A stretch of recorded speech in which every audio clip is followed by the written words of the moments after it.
तो दोस्तों, आप सभी का हमारे YouTube चैनल पर हार्दिक स्वागत है। आज हम अपने लूसेंट की सीरीज़ को आगे बढ़ाते हुए ब्राह्मण साम्राज्य के बारे में पढ़ेंगे। चलिए दोस्तों, अपना ब्राह्मण साम्राज्य शुरू करते हैं। शुंग एवं कण्व राजवंश। पुष्यमित्र शुंग, जिसने मगध पर शुंग वंश की नींव डाली, ब्राह्मण जाति का था। शुंग शासकों ने अपनी राजधानी विदिशा में स्थापित की। इंडो यूनानी शासक मेनांडर को पुष्यमित्र शुंग ने पराजित किया। पुष्यमित्र शुंग ने 2 बार अश्वमेध यज्ञ किया। इसके लिए पुष्यमित्र शुंग ने अश्वमेध यज्ञ कराए। पुष्यमित्र शुंग ने 2 बार अश्वमेध यज्ञ किया। इसके लिए पतंजलि ने अश्वमेध यज्ञ कराए। भरहूत स्तूप का निर्माण पुष्यमित्र शुंग ने कराया। शुंग वंश का अंतिम शासक देवभूति था। इसकी हत्या 73 ईस्वी पूर्व में वासुदेव ने कर दी और मगध की गद्दी पर कण्व वंश की स्थापना की। कण्व वंश का अंतिम शासक सुशर्मा था। सातवाहन राजवंश। शिवुक ने 60 ईसा पूर्व में सुशर्मा की हत्या कर दी और सातवाहन वंश की स्थापना की। सातवाहन आंध्र वंश शासकों ने अपनी राजधानी प्रतिष्ठा गोदावरी नदी के किनारे में स्थापित की। प्रतिष्ठा महाराष्ट्र के औरंगाबाद जिले में है। सातवाहन वंश के प्रमुख शासक थे शिमुक, सातकर्णी, गौतमीपुत्र सातकर्णी, वशिष्ठपुत्र पुलुमावी और यज्ञश्री सातकर्णी। सातकर्णी ने 2 अश्वमेध तथा 1 राजसूय यज्ञ किया।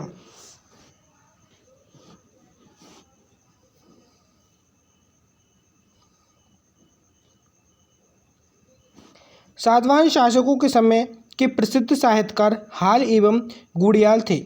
हाल ने गाथा सप्तमी तथा गुड़ियाल ने बृहत कथा नामक पुस्तक की रचना की। सातवाहन ने चांदी, तांबा, सीसा, सर्वाधिक पोटून और कांसे की मुद्रा का प्रचलन किया। सातवाहन अपना सिक्का ढालने में जिस शीशे का इस्तेमाल करते थे, उसे रोमन से मंगाया जाता था। ब्राह्मणों को भूमि अनुदान देने की प्रथा का आरंभ सातवाहन शासकों ने ही सर्वप्रथम किया। भूमिदान का सर्वप्राचीन पुरालेख प्रमाण शताब्दी ईसा पूर्व के सातवाहनों के नानाघाट अभिलेख में मिलता है, जिसमें अश्वमेध यज्ञ में 1 गांव देने का उल्लेख है।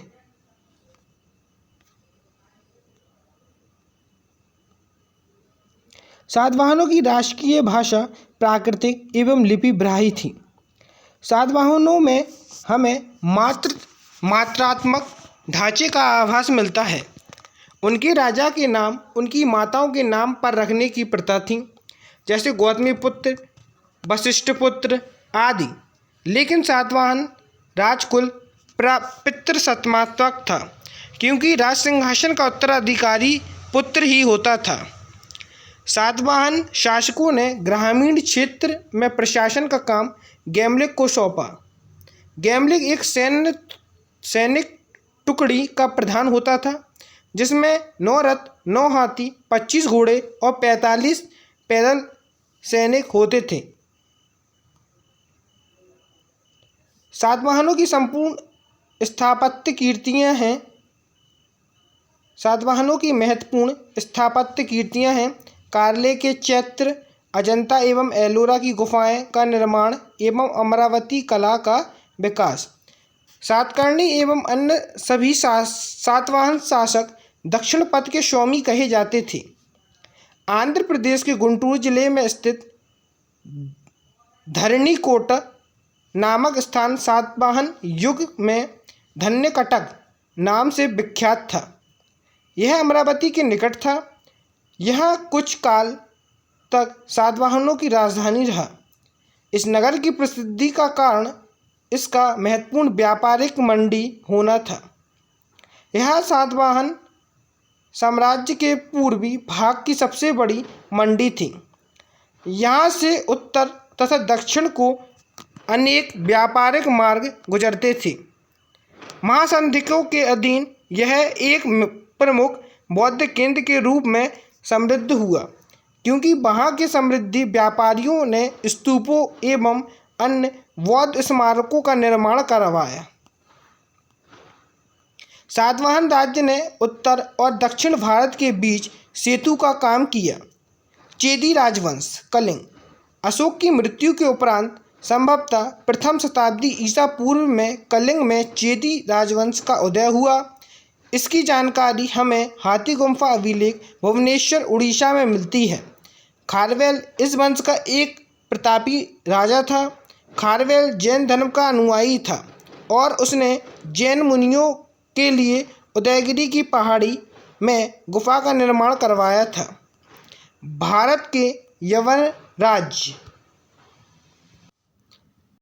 भारत पर आक्रमण करने वाले विदेशी आक्रमणकारियों का क्रम है हिंद यूनानी, शक, पल्लव, कुषाण। सेल्यूकस के द्वारा स्थापित पश्चिमी तथा मध्य एशिया के विशाल साम्राज्य को इसके उत्तराधिकारी एंटियोकस प्रथम ने अक्षुण्ण बनाए रखा। एंटियोकस द्वितीय के शासनकाल में विद्रोह के फलस्वरूप उसके अनेक प्रांत स्वतंत्र हो गए। बैक्ट्रिया के विद्रोह का नेतृत्व डियोडोटस प्रथम ने किया था। बैक्ट्रिया पर डियोडोटस प्रथम के साथ इन राजाओं ने क्रमशः शासन किया। डियोडोटस सेकंड, थियोडेमस, ड्रेमेटियस, मेनांडर, यूकेटाइडस, एंटी अलेक्कीडस तथा हार्मिक्स। भारत पर सबसे पहले आक्रमण बैक्ट्रिया के शासक ड्रेमेटियस ने किया। इसने 190 ईसा पूर्व में भारत पर आक्रमण कर अफगानिस्तान, पंजाब एवं सिंध के बहुत बड़े भाग पर अधिकार कर लिया। इसने साकल को अपनी राजधानी बनाई।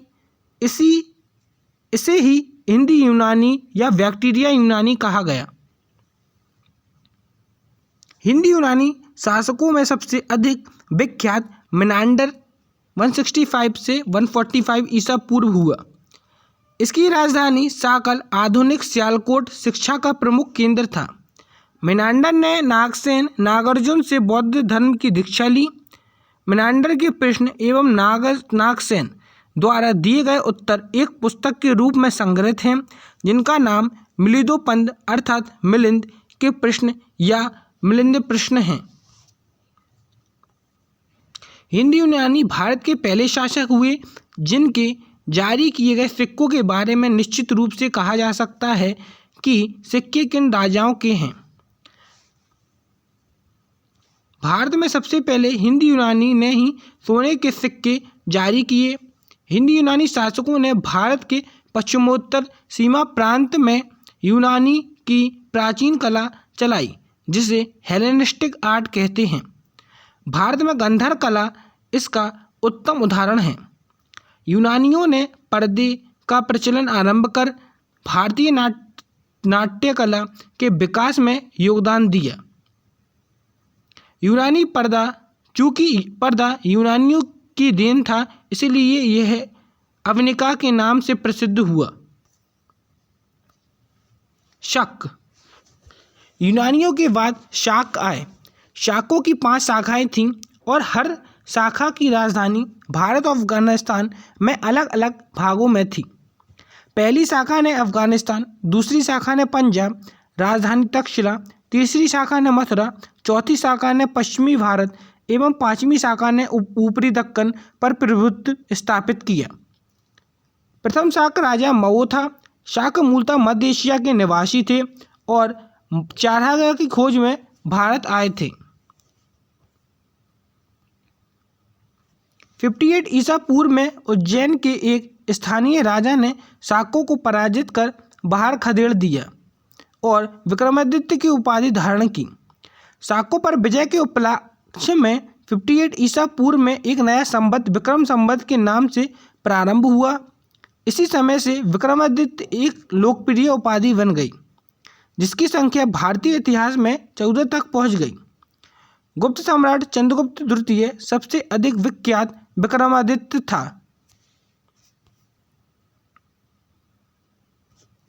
शाकों की अन्य शाखाओं की तुलना में पश्चिम भारत में प्रभुत्व स्थापित करने वाली शाखा ने सबसे लंबे अरसे तक शासन किया। गुजरात में चल रहे समुद्री व्यापार से यह शाखा काफ़ी लाभान्वित हुई और भारी संख्या में चांदी के सिक्के जारी किए। शाकों का सबसे प्रतापी शासक रुद्रदामन प्रथम था, जिसका शासन 130 से 150 ईस्वी गुजरात के बड़े भाग पर था। इसने काठियावाड़ की अर्ध सुदर्शन झील मौर्यों द्वारा निर्मित का जीर्णोद्धार किया। रुद्रदामन संस्कृत का बड़ा प्रेमी था। उसने ही सबसे पहले विशुद्ध संस्कृत भाषा में लंबा अभिलेख गिरनार अभिलेख जारी किया। इसके पहले के सभी अभिलेख प्राकृतिक भाषा में रचित थे। भारत में शाक का राजा अपने को क्षत्रप कहते थे। पार्थियाई या पल्लव। पश्चिमोत्तर भारत में शाकों के आधिपत्य के बाद पार्थियाई लोगों का आधिपत्य हुआ। सबसे प्रसिद्ध पार्थियाई राजा गोंडोफानेस था। इसी के शासनकाल में सेंट थॉमस ईसाई धर्म का प्रचार प्रसार करने के लिए भारत आया था। नोट: पार्थियाई लोगों का मूल स्थान ईरान में था। 19. कुषाण। पल्लव के बाद कुषाण आए, जो यूची एवं तोखरी भी कहलाते हैं। यूची नामक एक कबीला 5 कुलों में बट गया था। उन्हीं में एक कुल के थे कुषाण। कुषाण वंश के संस्थापक कुशल कटपिशस था। इस वंश का सबसे प्रतापी राजा कनिष्ठ था। इनकी राजधानी पुरस्पुर या पेशावर थी। कुषाणों की द्वितीय राजधानी मथुरा थी। कनिष्ठ ने 78 ईस्वी गद्दी पर बैठने के समय में एक संवत चलाया, जो शक संवत कहलाता है, जिसे भारत सरकार द्वारा प्रयोग में लाया जाता है। बुद्ध धर्म की चौथी बौद्ध संगति कनिष्ठ के शासनकाल में कुंडलवन कश्मीर में प्रसिद्ध बौद्ध विद्वान वसुमित्र की अध्यक्षता में हुई। कनिष्ठ बौद्ध धर्म के महायान संप्रदाय का अनुयायी था। चीनी जनरल पेंचुआ ने कनिष्ठ को हराया था। आरंभिक कुषाण शासकों ने भारी संख्या में स्वर्ण मुद्राएं जारी की, जिनकी शुद्धता गुप्त काल की स्वर्ण मुद्राओं से उत्कृष्ट है। कुषाणों ने सोने के सर्वाधिक शुद्ध सिक्के जारी किए। कुषाणों ने उत्तरी तथा उत्तर पश्चिमी भारत में सर्वाधिक संख्या में तांबे के सिक्के को जारी किया था। कनिष्ठ का राजवैद्य चरक आयुर्वेद का विख्यात विद्वान था, जिसने संस्कृत में चरक संहिता की रचना की, जिसमें 8 भाग एवं 120 अध्याय हैं। यह भारतीय चिकित्सा शास्त्र का विश्वकोश कहलाता है। महाविभाष्य सूत्र के रचनाकार वसुमित्र हैं। इसे ही बुद्ध धर्म का विश्वकोश कहा जाता है। कनिष्ठ के राजकवि अश्वघोष ने बौद्धों का रामायण बुद्धचरित की रचना की। वसुमित्र, पार्श्व, नागार्जुन, महाचेत और संघरक्ष भी कनिष्ठ के दरबार में विभूति थे। भारत का आइंस्टीन नागार्जुन को कहा जाता है। इनकी पुस्तक माध्यमिक सूत्र, इसमें नागार्जुन ने सापेक्षता का सिद्धांत दिया है। कनिष्ठ की मृत्यु 102 ईस्वी में हो गई। कुषाण वंश का अंतिम शासक वासुदेव था।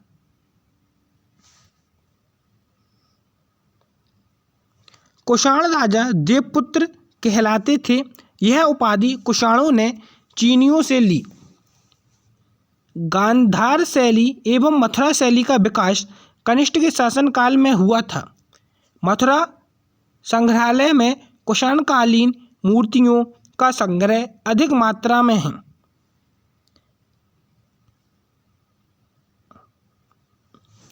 गांधार कला के लिए तक्षशिला प्रसिद्ध है। रेशम मार्ग पर नियंत्रण रखने वाले शासकों में सबसे प्रसिद्ध कुषाण थे। कुषाण साम्राज्य में मार्गों पर सुरक्षा का प्रबंध था। रेशम मार्ग का आरंभ कनिष्क ने कराया था। रेशम बनाने की तकनीकी का आविष्कार सबसे पहले चीन में हुआ था। मथुरा शाटक नामक विशेष प्रकार के वस्त्र का निर्माण केंद्र था। कुषाण काल में सबसे अधिक विकास वास्तुकला के क्षेत्र में हुआ था। इसी काल में बुद्ध की खड़ी प्रतिमा का निर्माण हुआ। 20वां है आपका संगम युग। ऐतिहासिक युग के प्रारंभ में दक्षिण भारत का क्रमबद्ध इतिहास हमें जिस साहित्य से ज्ञात होता है उसे संगम साहित्य कहा जाता है। संगम शब्द का अर्थ परिषद अथवा गोष्ठी होता है, जिसमें तमिल कवि एवं विद्वान एकत्रित होते थे। प्रत्येक कवि अथवा लेखक अपनी रचनाओं को संगम के समक्ष प्रस्तुत करता था तथा इसकी स्वीकृति प्राप्त हो जाने के बाद ही किसी भी रचना का प्रकाशन संभव था। परंपरा के अनुसार अति प्राचीन समय में पांड्य राजाओं के संरक्षण में कुल 3 संगम आयोजन किए गए। इनमें संकलित साहित्य को ही संगम साहित्य की रचना संज्ञा प्रदान की गई। संगम साहित्य का संग्रह लगभग 300 ईसा पूर्व से 300 ईस्वी तक तमिलों द्वारा विविध सामाजिक पृष्ठभूमि में किया गया था। उपलब्ध संगम साहित्य का विभाजन 3 भागों में किया जाता है। पुथुपत्तु, दूसरा है इथुकैके तथा तीसरा है आपका पांदिनेन किलकुनुकु। तिरुवुल्लुकुर कीर्ति कुराल तमिल साहित्य का एक आधारभूत ग्रंथ बताया जाता है। इसके विषय त्रिवर्ग, आचार शास्त्र, राजनैतिक, आर्थिक जीवन एवं प्रणय से संबंधित हैं।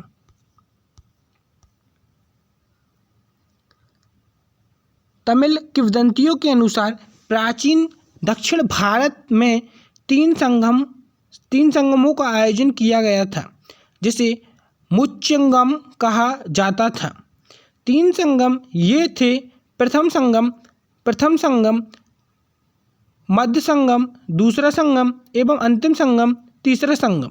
इतिहासकार तीसरे संगम को ही संगम काल मानते हैं और पहले 2 संगमों को पौराणिक मानते हैं। एक तरफ आपके संगम दिए गए हैं, दूसरी तरफ उनके स्थान, फिर अध्यक्ष, फिर संकलित महत्वपूर्ण ग्रंथ। प्रथम संगम 4440 वर्ष पूर्व मदुरा में समुद्र में विलीन, अध्यक्ष से अगस्त।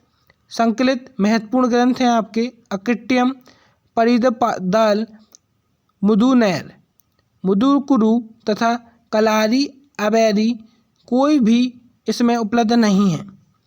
दूसरा संगम 3700 वर्ष पूर्व स्थान है आपका कपाटीपुरम, अलवाई, समुद्र में विलीन, अध्यक्ष है आपके अगस्त।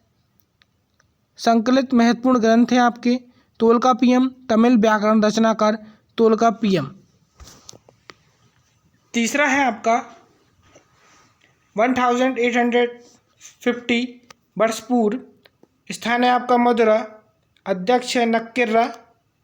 संकलित महत्वपूर्ण ग्रंथ है आपका नेदुथैक कुरुतुकेई और नत्रिनई, एक्कुरु, भूरु, परिदीपाल, कुरुवरी और पेरिसे तथा सित्रेशे आदि। नोट: कवियों और विद्वानों की परिषद के लिए संगम नाम का प्रयोग सर्वप्रथम 7वीं सदी में प्रारंभ में शैव संत नायनर तिरुवुक्कुर ऋषि अप्पर ने किया। संगम काल के बारे में विवरण देने वाले अन्य स्रोत: पहला है आपका अशोक के अभिलेख में चोल, पांड्य एवं चेर के बारे में बताया गया है। दूसरा है आपका मैगस्थनीज, स्ट्रैबो, प्लिनी एवं टॉलमी जैसे यूनानी लेखकों ने पश्चिम एवं दक्षिण भारत के बीच वाणिज्य व्यापार संपर्कों के बारे में उल्लेखित किया जाता है। तीसरा है आपका कलिंग के खारवेल के हाथीगुम्फा शिलालेख में तमिल राज्यों का उल्लेखित है। 8वीं सदी ईस्वी में इरैयानार अगलपोलूरूल के भाष्य की भूमिका में तीनों संगमों का वर्णन किया गया है। इलोग कीर्ति शिल्पदिक्रम पायलो का गीत एक उत्कृष्ट रचना है जो तमिल जनता में राष्ट्रीय काव्य के रूप में मानी जाती है। इसमें 30 सर्ग हैं जिन्हें 3 खंडों में लिपिबद्ध किया गया है। यह बौद्ध रुझान वाला महाकाव्य है। इसमें कावेरीपट्टनम के कोवलन, उनकी पत्नी कग्गी एवं नर्तकी माधवी की प्रेम कहानी है। मदुरा के बौद्ध धर्मावलंबी व्यापारी सीता लसत्नार ने मणिकमेली की रचना की। इसमें 30 सर्ग के अतिरिक्त एक प्रस्तावना भी है। इसमें जैन प्रभाव है। इसमें राजकुमार उदयकुमारन एवं मणिकमेली कोवलन एवं नर्तकी माधवी की पुत्री की प्रेम कहानी है। इस ग्रंथ की कहानी दार्शनिक एवं शास्त्रीय संबंधी वार्ता के लिए बनाई गई है। इसका महत्व मुख्यतः धार्मिक है। नीलकंठ शास्त्री के अनुसार यह बौद्ध लेखक डिंडीनाथ 5वीं सदी की कीर्ति न्याय प्रवेश पर आधारित है। जीवक चिंतामणि संगम काल के बहुत बाद की रचना है। इसकी रचना का श्रेय जैन भिक्षु तिरुवक्कुल देवर को दिया जाता है।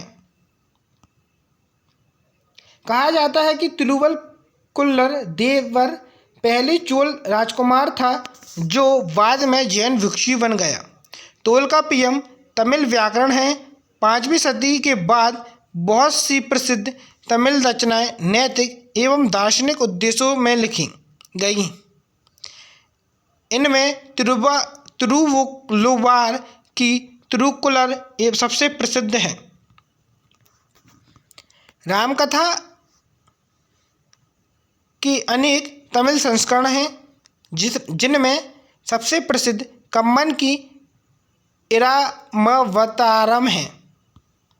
संगम साहित्य के काव्य को 2 श्रेणियों में बांटा गया है, अकम और पुरम।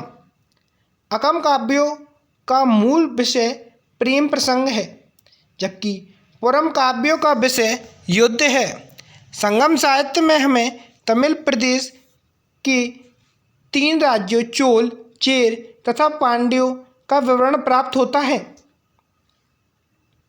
उत्तर पूर्वी में चोल, दक्षिण पूर्वी में चेर और दक्षिण पूर्वी में पांड्य राज्य स्थित है।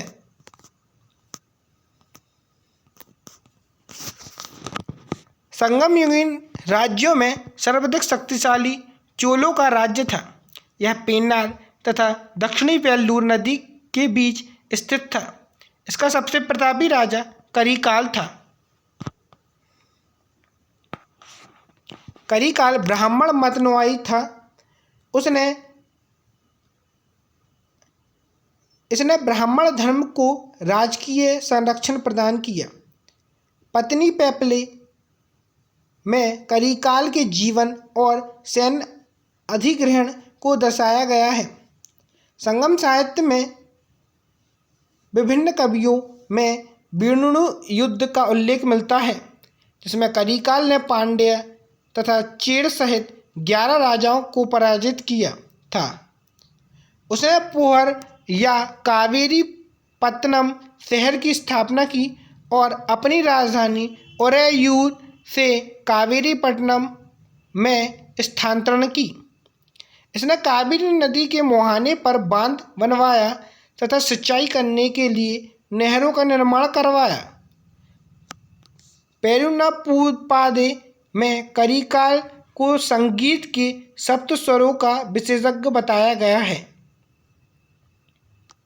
संगम युग का दूसरा राज्य चेरो का था, जो आधुनिक केरल प्रांत में स्थित है। इस राज्य के कुछ प्रमुख राजा हुए हैं उदयनगिरिन लगभग 130, नेडुजिलियन आदन एवं सेनगुट्टवन। सेनगुट्टवन ने अधिराज की उपाधि ग्रहण की। इसने पत्नी नामक धार्मिक संप्रदाय को समाज में प्रतिष्ठित किया। संगम युग का तीसरा राज्य पांड्यों का था, जो कावेरी के दक्षिण में स्थित था। इसकी राजधानी मदुरा में थी। पांड्य राजाओं ने नेडुजिलियम लगभग 210 ईस्वी सबसे शक्तिशाली था। पांड्यों का पहला उल्लेख मैग्नेस्थनीज ने किया है। उसने इस राज्य को मोतियों के लिए प्रसिद्ध बताया था। नलिबेकोडन संगम युग का अंतिम ज्ञात पांड्य शासक था। संगम युग में राज्य को मंडल कहा जाता था। राजा का जन्मदिन पेरुनल कहलाता था। संगम युग में मंत्रियों को अमाच्यान या अमाचार कहा जाता था। राजधानी में एक राज्यसभा होती थी, जिसे नलेब कहा जाता था। यह राजा के साथ न्याय का कार्य करता था। राजा देश का प्रधान न्यायाधीश तथा सभी प्रकार के मामलों का अंतिम सुनवाई अदालत होता था। राजा ने न्यायालय को मननम कहा जाता था। चोरी तथा व्यभिचार के अपराध के लिए मृत्युदंड दिया जाता था। झूठी गवाही देने वाले की जीभ काट ली जाती थी। भूमि का नगद तथा अनाज दोनों रूपों में अदा किया जाता था। संभवतः यह उपज का छठा भाग होता था, किंतु कभी कभी इसे बढ़ाया जाता था। व्यापारियों में सीमा शुल्क एवं चुंगी वसूल की जाती थी।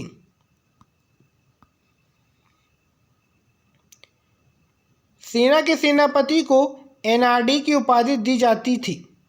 सेना की अग्र टुकड़ी को तुशी तथा पिछली टुकड़ी को कुले कहा जाता था। सेना में बैल-लाल धनी कृषक भर्ती किए जाते थे। सेना चतुरंगी होती थी, जिसमें अश्व, गज, रथ तथा पैदल सिपाही सम्मिलित थे। नगाड़ा एवं शंख बजाकर सैनिकों को बुलाया जाता था। युद्ध भूमि में वीरगति पाने वाले सैनिकों के सम्मान में पत्थर की मूर्तियां बनवाए जाने की प्रथा थी। इस प्रथा की मूर्तियों को नड्युकुल या वीरकल कहते थे। युद्ध में पराजित राजा का आमरण अनशन कर अनुष्ठानिक मृत्यु वर्ण करने की प्रथा को संगम कवियों में बटकिरुतल कहा गया है। राजा अपने आवास की रक्षा के लिए सशस्त्र महिलाओं की तैनाती करता था। युद्ध में बंदी स्त्रियों को दासी बनाकर उनसे मंदिरों में दीपक जलाने का कार्य कराया जाता था। संगम काल में समय जानने के लिए जल घड़ी का प्रयोग किया जाता था। संगमकालीन कुछ अन्य वर्ग पुलयाय दस्तकारों का एक वर्ग जो रस्सी तथा पशु चर्म की सहायता से चारपाई एवं चटाई बनाने का कार्य करते थे। एनियार शिकारियों की एक जाति, मलवार लूटपाट करने वाली जाति। तमिल प्रदेश में ब्राह्मणों का उदय सर्वप्रथम संगम काल में हुआ, जो समय का सबसे प्रतिष्ठित वर्ग था। इसकी हत्या को सबसे बड़ा अपराध माना जाता था। संगमकालीन ब्राह्मण मांस भक्षण करते थे तथा सुर सुरा पीते थे। ब्राह्मणों के पश्चात संगम युगीन समाज में वेलार वर्ग का स्थान था।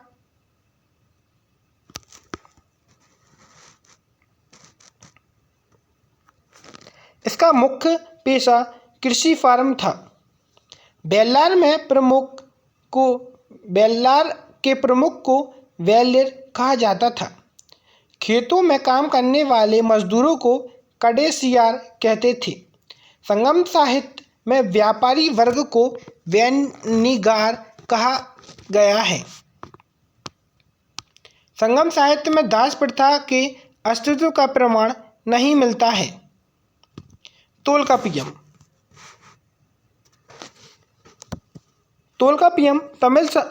नामक तमिल रचना से ज्ञात होता है कि संगम काल में विवाह को संस्कार के रूप में मान्यता प्रदान की गई थी। इसमें हिंदू शास्त्रों में वर्णित विवाह को 8 प्रकारों ब्राह्मण, देव, अर्ष, प्रजापत्य, असुर, गंधर्व, राक्षस तथा पैशाच का उल्लेख मिलता है। प्रणय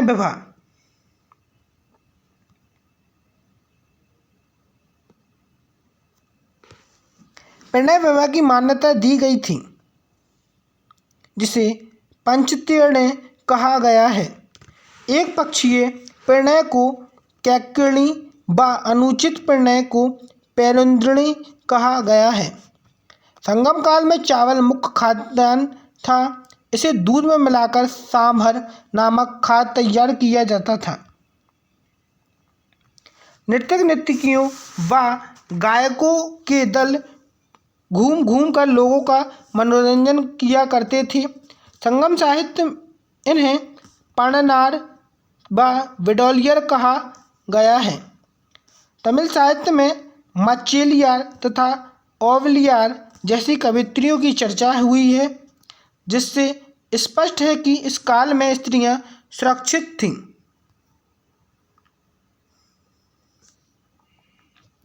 संगम काल के लोग कौवे को शुभ पक्षी मानते थे। वे अतिथियों के आगमन की सूचना देते थे। कौवे नाविकों को सही दिशा का भी बोध कराते थे। इस कारण सागर के मध्य चलने वाले जहाज़ों के साथ उन्हें ले जाया जाता था। संगम काल में समाधियों के स्थान पर पत्थर गाड़ने की प्रथा थी।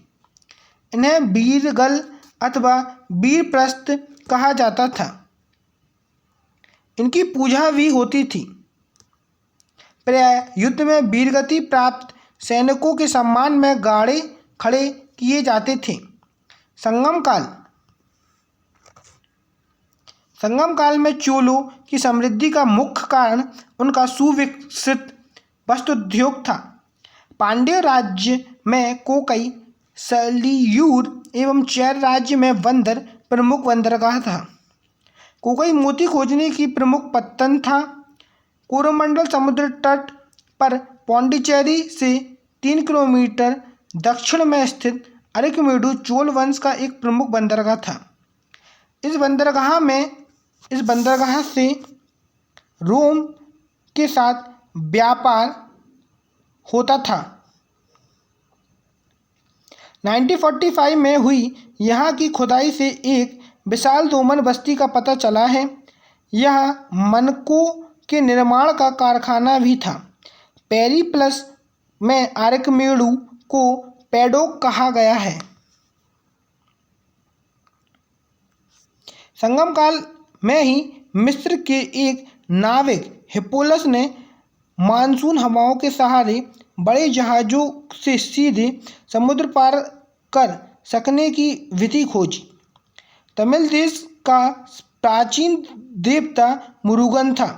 कालांतर में उसका नाम सुब्रह्मण्यम हो गया और स्कंद कार्तिकेय के साथ उनका तटस्थ स्थापित कर दिया गया। हिंदू धर्म में स्कंद कार्तिकेय को शिव पार्वती का पुत्र माना गया है। स्कंद का एक नाम कुमार भी है और तमिल भाषा में मुरुगन शब्द का अर्थ होता है। मुर्गन का प्रतीक मुर्गा माना जाता था तथा उसके विषय में यह मान्यता थी कि उसे पर्वत पर क्रीड़ा करना अत्यधिक प्रिय है। उसका अस्त्र बर्छा था। कुरवस नामक एक पर्वतीय जनजाति की स्त्री को मुरुगन की पत्नी माना गया है। वर्ण का सामाजिक वर्गीकरण संगम कवियों को ज्ञात था।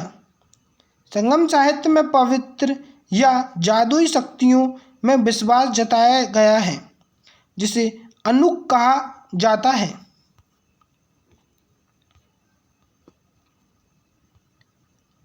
अब आता है आपका 21 गुप्त साम्राज्य।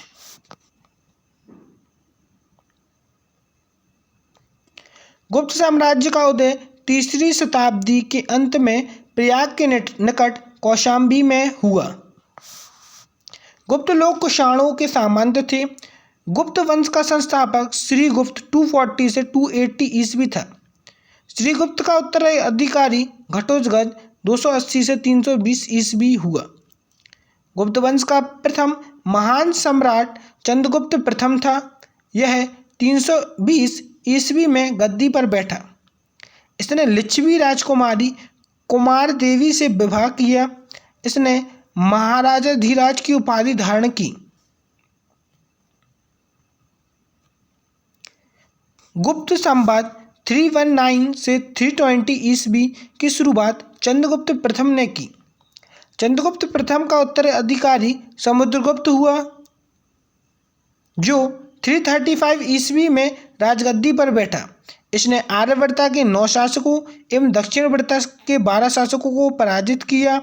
इन्हीं विजयों के कारण इसे भारत का नेपोलियन कहा जाता है।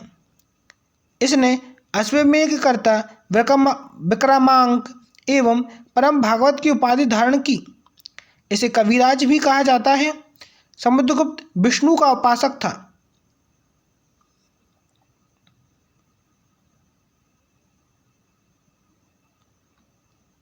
समुद्रगुप्त संगीत प्रेमी था।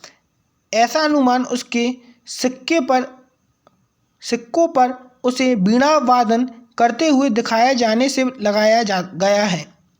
समुद्रगुप्त का दरबारी कवि हरिसेन था, जिसने इलाहाबाद प्रशस्ति लेख की रचना की।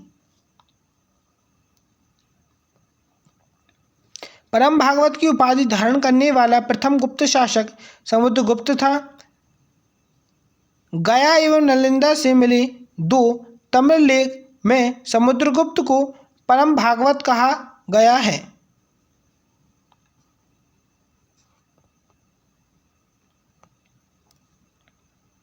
समुद्रगुप्त का उत्तराधिकारी चंद्रगुप्त द्वितीय हुआ, जो 380 ईस्वी में राजगद्दी पर बैठा। इसके समय में चीनी बौद्ध यात्री फाहियान भारत आया। शाकों पर विजय के उपलक्ष्य में चंद्रगुप्त द्वितीय ने चांदी के सिक्के चलवाए। चंद्रगुप्त द्वितीय ने विक्रमादित्य की उपाधि धारण की। यह उपाधि इसने इससे पूर्व 57 ईस्वी पूर्व में उज्जैन के शासक ने भी पश्चिमी भारत में शाक क्षत्रपों पर विजय पाने के उपलक्ष्य में धारण की थी। शाब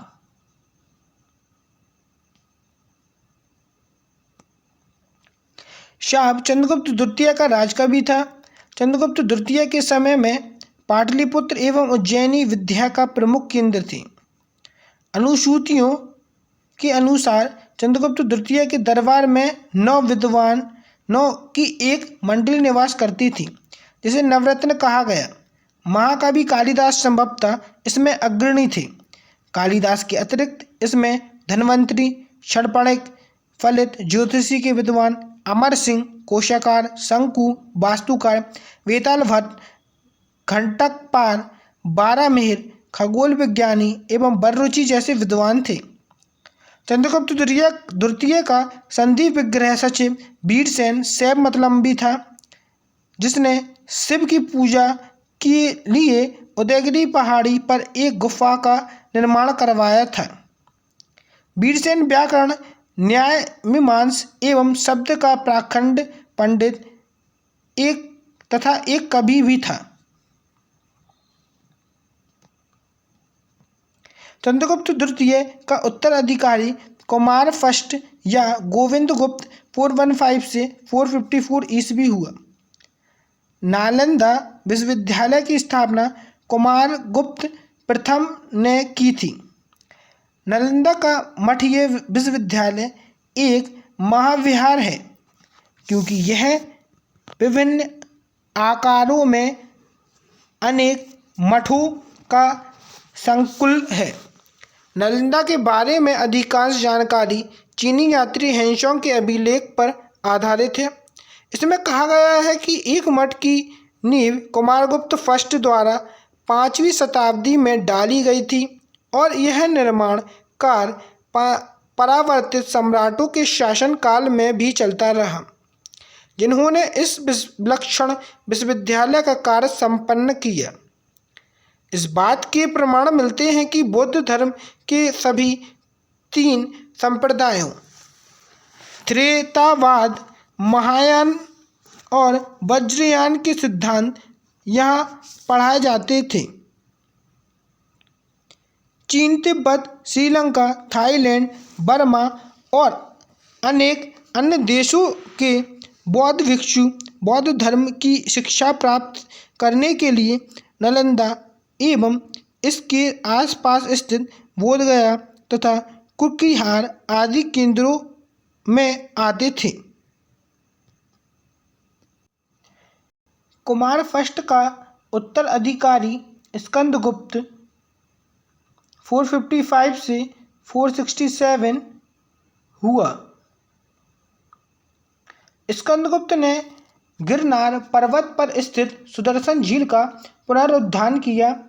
स्कंदगुप्त ने प्रणदत्त को सौराष्ट्र का गवर्नर नियुक्त किया।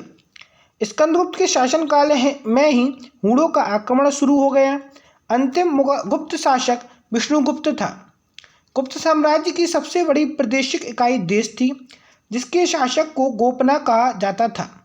एक दूसरी प्रादेशिक इकाई भुक्ति या प्रांत थी, जिसके शासक उपारिक कहलाते थे।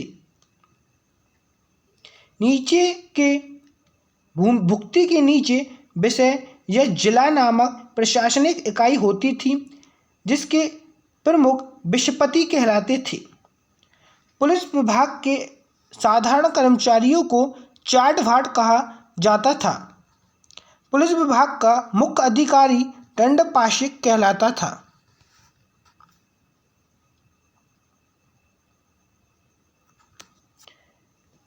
प्रशासन की सबसे छोटी इकाई ग्राम थी।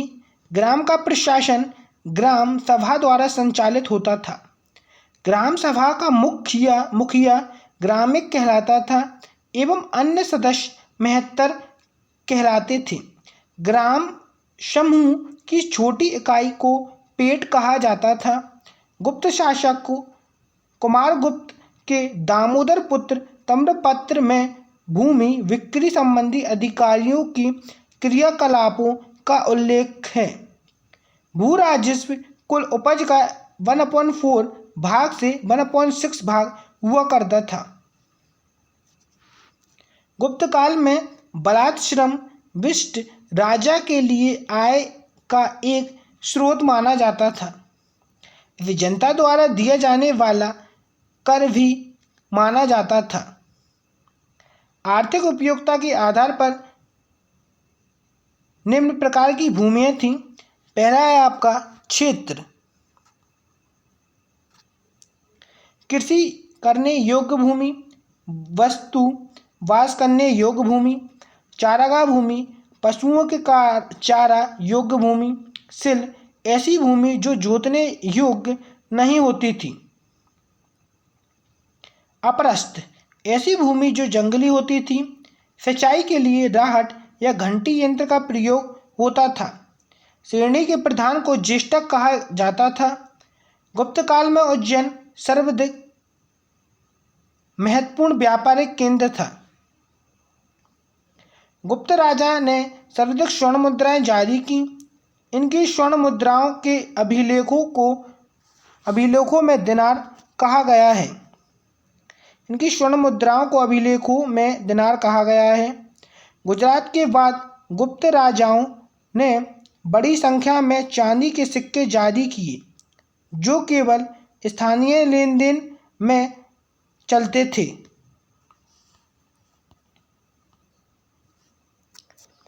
गुप्तकालीन प्रसिद्ध मंदिर। विष्णु मंदिर है आपका तिगवा जबलपुर मध्य प्रदेश में। शिव मंदिर है आपका भूमरा नागौदा मध्य प्रदेश में। पार्वती मंदिर है आपका नायरा कुठार मध्य प्रदेश में। दशावतार मंदिर ईंटों द्वारा निर्मित मंदिर है आपका देवगढ़ ललितपुर उत्तर प्रदेश में। शिव मंदिर खोहा नगोहा मध्य प्रदेश। लक्ष्मण मंदिर ईंटों द्वारा निर्मित मंदिर भीतरगांव कानपुर उत्तर प्रदेश। कायस्थों का सर्वप्रथम वर्णन याज्ञवल्क्य स्मृति में मिलता है। जाति के रूप में कायस्थों का सर्वप्रथम वर्णन असोनम स्मृति में मिलता है। विंध्य जंगल में सवर जाति के लोग अपने देवता को मनुष्य का मांस चढ़ाते थे। पहली बार किसी के सती होने का प्रमाण 510 ईस्वी के भानुगुप्त के एड़न अभिलेख में मिलता है, जिसमें किसी भोजरात की मृत्यु पर उसकी पत्नी के सती होने का उल्लेख है। गुप्तकाल में वैश्यवृत्ति करने वाली महिलाओं को गणिका कहा जाता था। वृद्ध वैश्याओं को कुटनी कहा जाता था।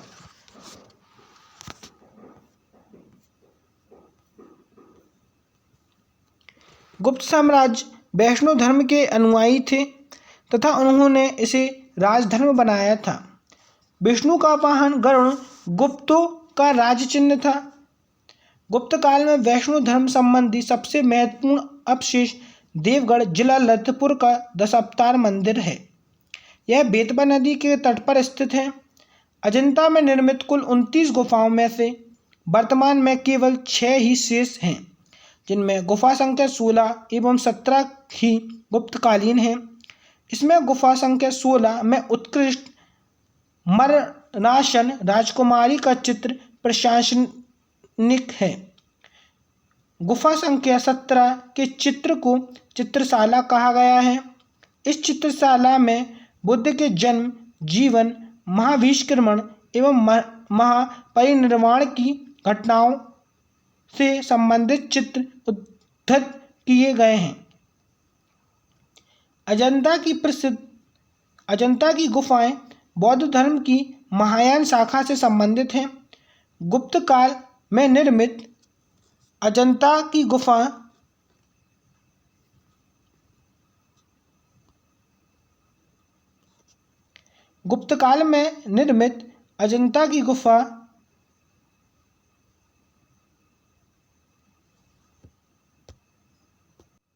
अजंता में निर्मित कुल 29 गुफाओं में वर्तमान में केवल 6 ही शेष हैं, जिनमें गुफा संख्या 16 एवं 17 ही गुप्तकालीन हैं। इनमें गुफा संख्या 16 में उत्कृष्ट मरणासन राजकुमारी का चित्र प्रशंसनीय है। गुफा संख्या 17 के चित्र को चित्रशाला कहा गया है। इस चित्रशाला में बुद्ध के जन्म, जीवन, महाविष्क्रमण एवं महापरिनिर्वाण की घटना से संबंधित चित्र उद्धृत किए गए हैं। अजंता की गुफा बौद्ध धर्म की महायान शाखा से संबंधित है। गुप्तकाल में निर्मित अन्य गुफा बाघ की गुफा, जो बाघ जिला धार मध्य प्रदेश नामक स्थान पर विंध्य पर्वत को काटकर बनाई गई थी।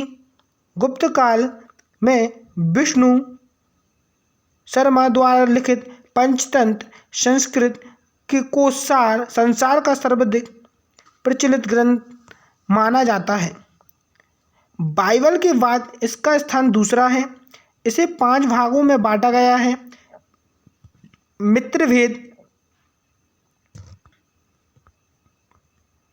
मित्रलाभ, तीसरा है आपका संधि विग्रह, चौथा है लब्ध प्रणाश, 5वां है अपरिच्छिन्नीकृत। आर्यों ने आर्यभट्टयम एवं सूर्य सिद्धांत नामक ग्रंथ लिखे। उसने सूर्य ग्रहण एवं चंद्र ग्रहण के वास्तविक कारण बताए।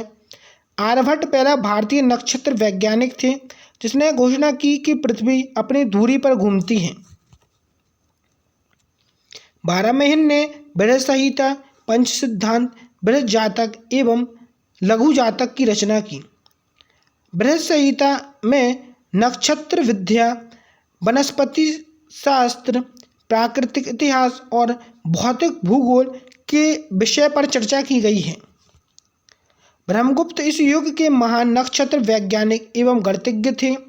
उसने यह घोषणा करके न्यूटन के सिद्धांत की पूर्व कल्पना कर ली, प्रकृति के एक नियम के अनुसार सभी वस्तुएं पृथ्वी पर गिरती हैं, क्योंकि पृथ्वी स्वभाव से ही सभी वस्तुओं को अपनी ओर आकर्षण करती है।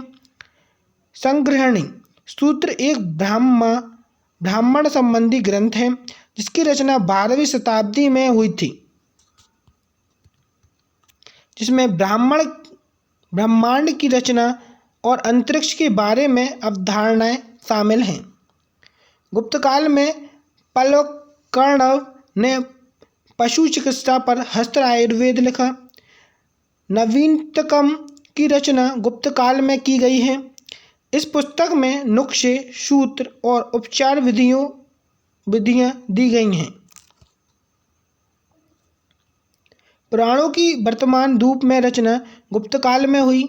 इसमें ऐतिहासिक परंपराओं का उल्लेख है। संस्कृत गुप्त राजाओं की शासकीय भाषा थी। गुप्त काल में चांदी के सिक्के को रुपया कहा जाता था। यज्ञवाल्व, नारद, कात्यायन एवं बृहस्पति स्मृति की रचना गुप्त काल में ही हुई। मंदिर बनाने की कला का जन्म गुप्त काल में ही हुआ। त्रिमूर्ति की अवधारणा का विकास गुप्त काल में ही हुआ। गुप्त वंश के शासक ने मंदिर एवं ब्राह्मणों को सबसे अधिक ग्राम अनुदान में दिए। गुप्त काल लौकिक साहित्य की सृजन के लिए स्मरणीय है। भास के 13 नाटक इसी काल के हैं। शूद्रक का लिखा नाटक मृक्षकटिकम या माटी की खिलौन गाड़ी, जिसमें निर्धन ब्राह्मण के साथ वैश्या का प्रेम वर्णित है, प्राचीन नाटकों में सर्वोत्कृष्ट माना जाता है। देवी चंद्रिका गुप्तम विशाख दत्त की संस्कृत नाटक है। यह गुप्त राजा रामगुप्त की कहानी है, जो अपनी रानी ध्रुवा देवी को एक शाक आक्रमणकारी को सौंपने का फैसला करता है, लेकिन उसका छोटा भाई चंद्रगुप्त रानी के वेश में दुश्मन के शिविर में प्रवेश करता है और दुश्मन को मार डालता है। कालिदास की कीर्ति अभिज्ञान शकुंतलम राजा दुष्यंत एवं शकुंतला के प्रेम की कथा द्वितीय भारतीय रचना है, जिसका अनुवाद यूरोपीय भाषा में हुआ। ऐसी प्रथम रचना है भागवत गीता।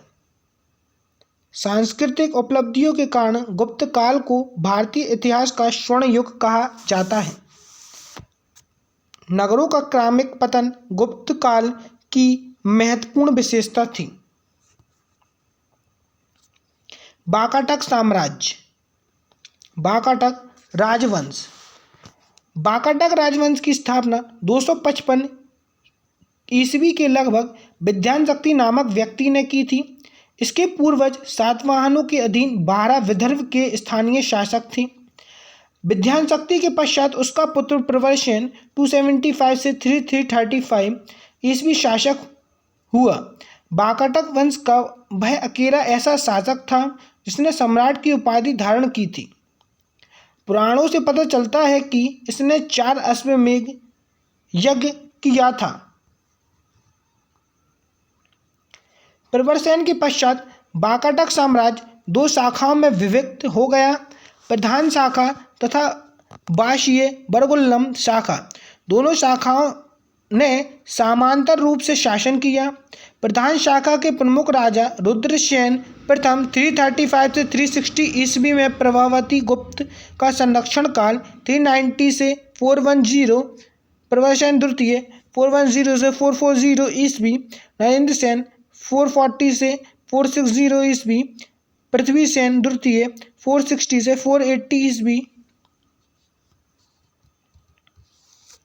गुप्त शासक चंद्रगुप्त द्वितीय ने अपनी पुत्री प्रभावती गुप्ता का विवाह वाकाटक नरेश रुद्रसेन द्वितीय से किया। वाकाटों का राज्य गुप्त एवं शाक राजाओं के बीच था। राज्यों पर विजय प्राप्त करने के लिए चंद्रगुप्त द्वितीय ने इस संबंध को स्थापित किया था। विवाह के कुछ समय बाद रुद्रसेन द्वितीय की मृत्यु हो गई, चूंकि उसके दोनों पुत्र दिवाकर सेन एवं दामोदर सेन अवयस्क थे। अतः प्रभावती गुप्ता ने शासन संभाला। यह काल वाकाटक गुप्त संवत का स्वर्णकाल रहा। प्रभावती गुप्ता के संरक्षण काल के बाद उसका कनिष्ठ पुत्र दामोदर सेन प्रवरसेन द्वितीय के नाम से गद्दी पर बैठा। प्रवरसेन द्वितीय वाकाटकों की प्रधान शाखा का अंतिम शासक था। उसके बाद उसका राज्य वसीम शाखा के हरिसेन के हाथों में चला गया। वसीम शाखा के वाकाटक वंश की इस शाखा की स्थापना 330 ईस्वी में सम्राट प्रवरसेन के छोटे पुत्र सर्वसेन ने की थी। उसने वासगुलम नामक स्थान पर एक स्वतंत्र राज्य की स्थापना की। वासगुलम महाराष्ट्र के अकोला जिले में आधुनिक वसीम में स्थित था।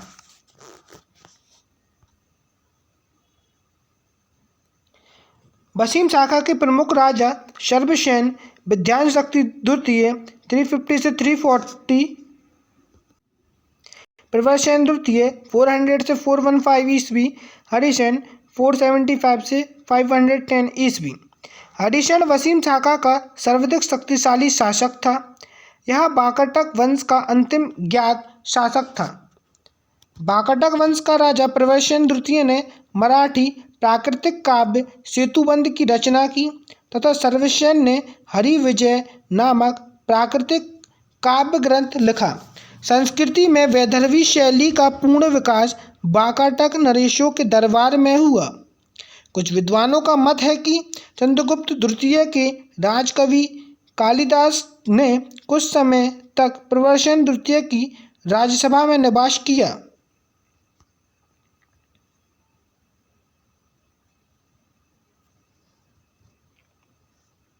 वहाँ उन्होंने सेतुबंध का संशोधन किया तथा वैदर्भी शैली में अपना काव्य मेघदूत लिखा। वाकाटक नरेश ब्राह्मण धर्मावलंबी थे। वे शिव व विष्णु के उपासक थे। वाकाटक नरेश पृथ्वीसेन द्वितीय के सामंत व्योमधर्मदेव ने नचना के मंदिर का निर्माण करवाया। अजंता का 16वां तथा 17वां गुफा विहार और 19वें गुहा चैत्य का निर्माण वाकाटकों के शासनकाल में हुआ। 23 है आपका पुष्पभूति या वर्धन वंश। गुप्त वंश के पतन के बाद जिन नए राजवंशों का उद्भव हुआ उसमें मैत्रिक, मौखरी, पुष्पभूति, परवर्ती गुप्त और गौड़ प्रमुख हैं। इन राजवंशों ने पुष्पभूति वंश के शासकों ने सबसे विशाल साम्राज्य स्थापित किया। पुष्पभूति वंश के संस्थापक पुष्पभूति था। इसकी राजधानी थानेश्वर हरियाणा प्रांत के कुरुक्षेत्र जिले में स्थित वर्तमान थानेश्वर स्थान थी। प्रभाकर वर्धन इस वंश का स्वतंत्रता का जन्मदाता था तथा प्रथम प्रभावशाली शासक था जिसने परम भागवत और महाराजाधिराज जैसी सम्मानजनक उपाधि धारण की। प्रभाकर वर्धन की पत्नी यशोमती से 2 पुत्र राजवर्धन और हर्षवर्धन तथा एक कन्या राजश्री उत्पन्न हुई। राजश्री का विवाह कन्नौज के मौखरी राजा ग्रामवर्मन के साथ हुआ। मालवा के शासक देवगुप्त ने ग्रामवर्मा की हत्या कर दी और राजश्री को बंदी बनाकर कारागार में डाल दिया।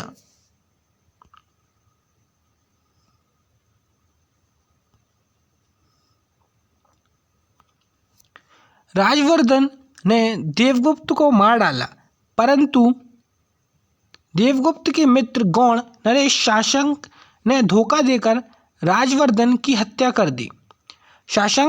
शैव धर्म का अनुयायी था। उसने बोधि वृक्ष बोधगया को कटवा दिया। राजवर्धन की मृत्यु के बाद 606 ईस्वी में 16 वर्ष की अवस्था में हर्षवर्धन थानेश्वर की गद्दी पर बैठा। हर्ष को कुशलादित्य के नाम से भी जाना जाता था। इसने परम भाटक नरेश की उपाधि धारण की। हर्ष ने शशंक को पराजित करके कन्नौज पर अधिकार कर लिया तथा उसे अपनी राजधानी बनाया। हर्ष और पुलकेशन द्वितीय के बीच नर्मदा नदी के तट पर युद्ध हुआ, जिसमें हर्ष की पराजय हुई। चीनी यात्री हेनसोंग हर्षवर्धन के शासनकाल में भारत आया।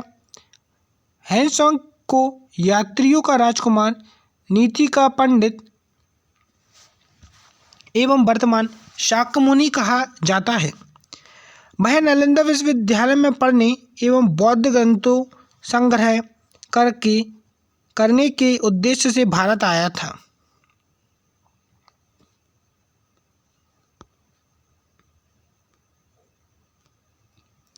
हर्ष 641 ईस्वी में अपने दूत चीन भेजे तथा 643 ईस्वी एवं 645 में 2 चीनी दूत उनके दरबार में आए। हर्ष ने कश्मीर के शासक से बुद्ध के दंत अवशेष बलपूर्वक प्राप्त किए। हर्ष के पूर्वज भगवान शिव एवं सूर्य के अन्य उपासक थे। प्रारंभ में हर्ष भी अपने कुल देवता शिव का परम भक्त था। चीनी यात्री हेनसोंग से मिलने के बाद उसने बौद्ध धर्म की महायान शाखा को राश्रय प्रदान किया तथा वह पूर्ण बौद्ध बन गया।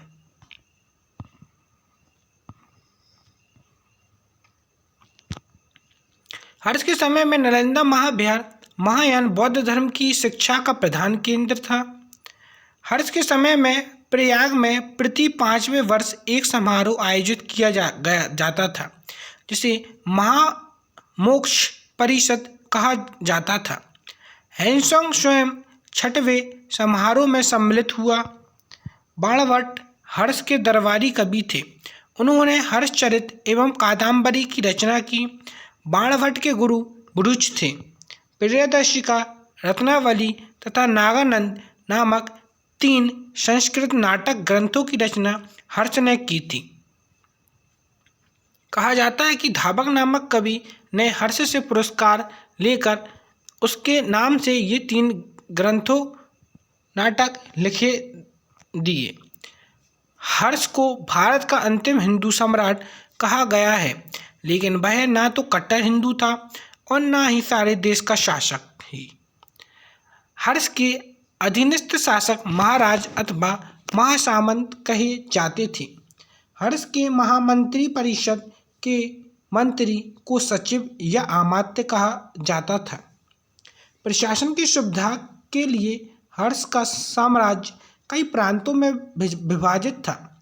प्रांतों को भुक्ति कहा जाता था। प्रत्येक भुक्ति का शासक राज्य, स्थानीय, औपचारिक अथवा राष्ट्रीय कहलाता था।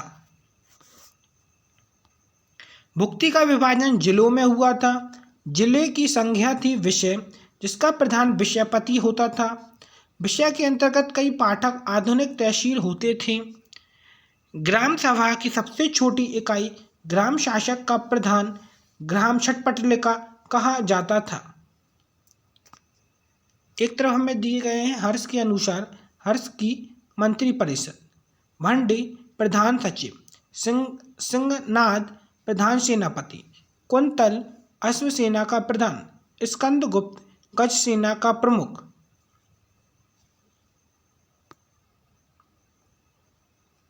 पुलिस कर्मचारियों को चाट भाट कहा गया है। दंडपाशिक तथा दंडक पुलिस विभाग के अधिकारी होते थे। अश्व सेना के अधिकारियों को बृहदेश्वर, पैदल सेना के अधिकारियों को बालाधिकृत या महाबालाधिकृत कहा जाता था। हर्षचरित्र में सिंचाई के साधन के रूप में तुला यंत्र, जल पंप का उल्लेख मिलता है।